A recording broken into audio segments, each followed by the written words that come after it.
Hello everyone, this is my 5 foot tank. It's 5 foot by 2 by 2, which is 150 US gallons or 567 liters in volume. It's a cichlid tank per se. It has mostly cichlids in it, and it also has a silver shark, a bala shark, and this red-tailed shark. But everyone else is a cichlid, mostly African, except for one Jack Dempsey, which is South American. That's my big bala shark there. He's the biggest in the tank. He's probably about 8 inches long.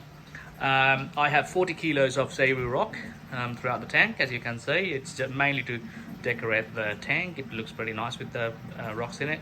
And apart from that, the cichlids do like their rocks, and also savory rock helps to maintain a higher pH, which the cichlids require.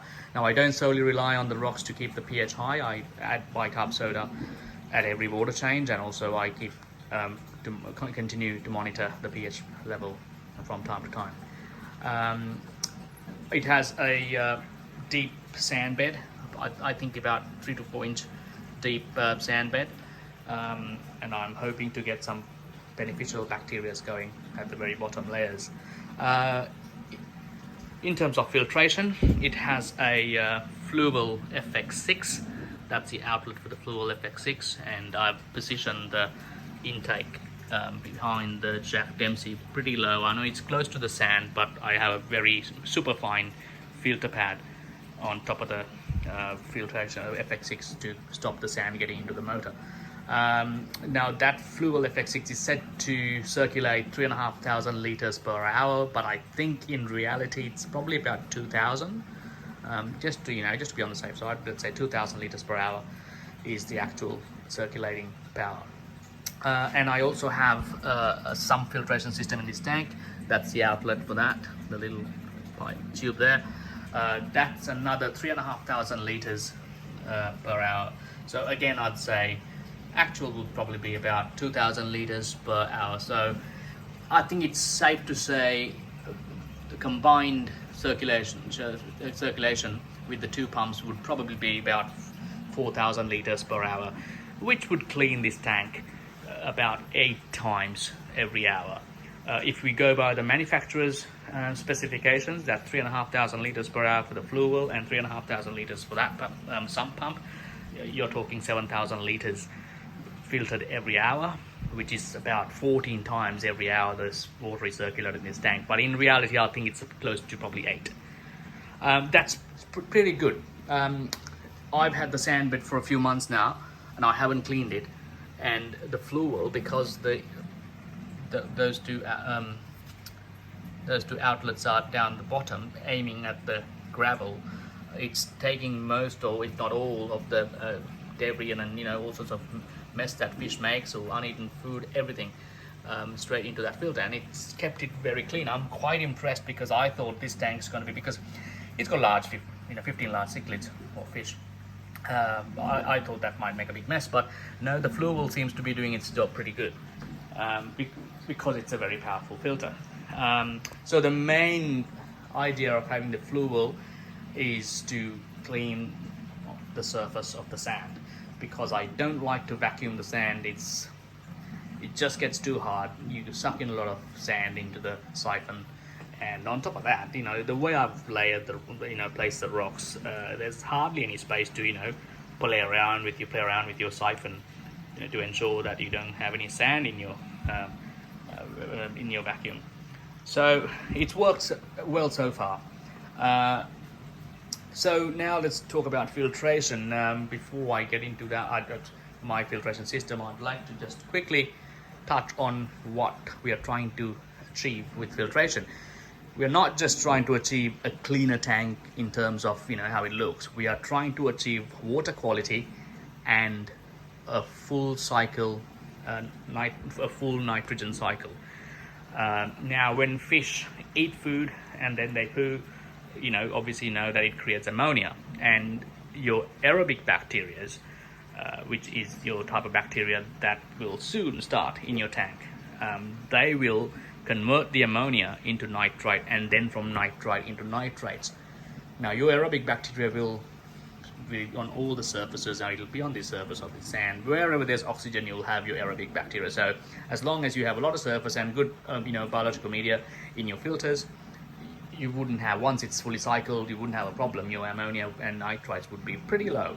And most tanks that you see achieve these things with just a mediocre filter or a filtration system.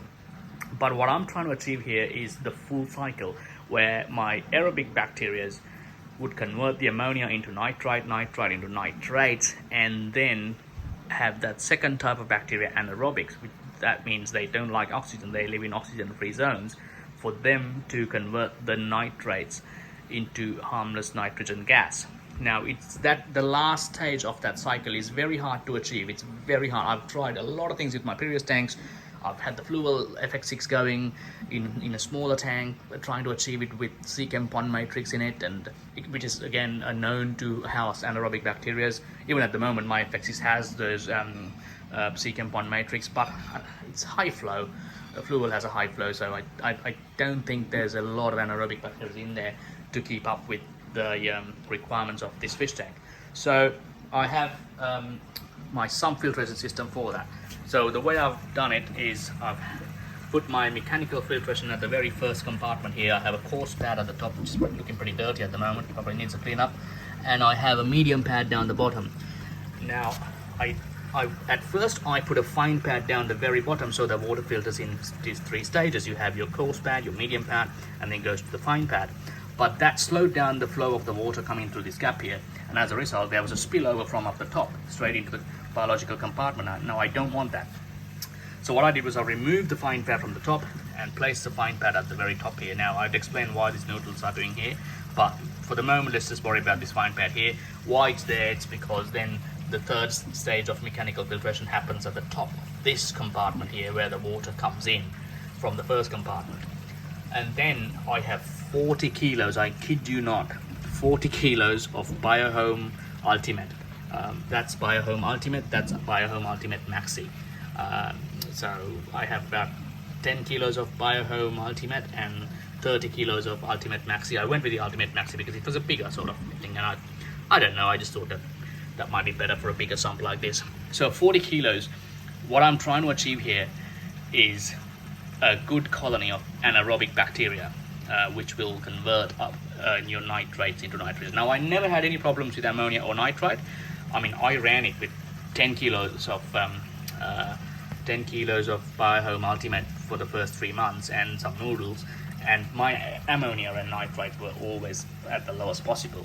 But my nitrates would always be after, let's say 2-3 weeks after a water change, big water change, my nitrates would go up to about 80 ppm, and which requires me to do constant water changes. Now what I'm trying to achieve here is, by establishing a full cycle, to reduce maintenance intervals, or increase maintenance intervals to maybe 2 months or 3 months. I'll be happy if I can achieve that, and my 40 kilos of Biohome Ultimate will help in that.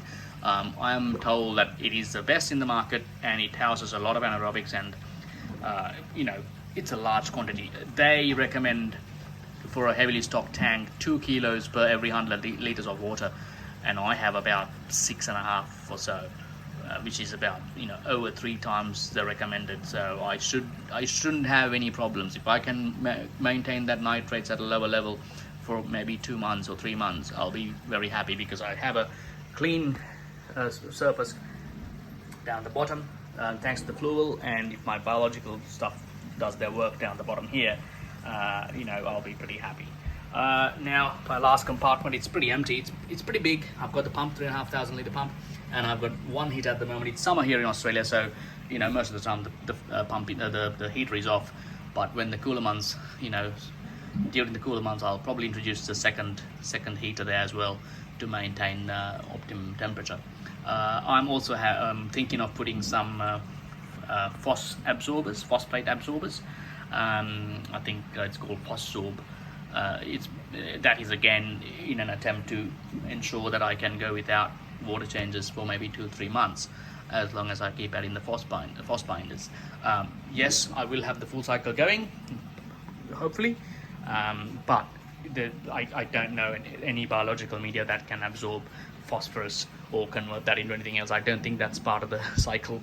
So I have to make sure that my phosphorus remains at a very low level as well, you know, to maintain that water quality. So I'll probably put binders in there from time to time, and I check my phosphorus too. So that might help me to, you know, go without changing water and stressing the fish for as long as possible. Yes, it's a well-built tank. I'm quite chuffed with it, and I'm also quite chuffed with the fact that I managed to, you know, get this biohome in time, and the way that I've set up the filtration, I'm pretty chuffed. And hopefully I'll see some good results in the next 4 to 6 months, and I might even update YouTube. Thank you for watching.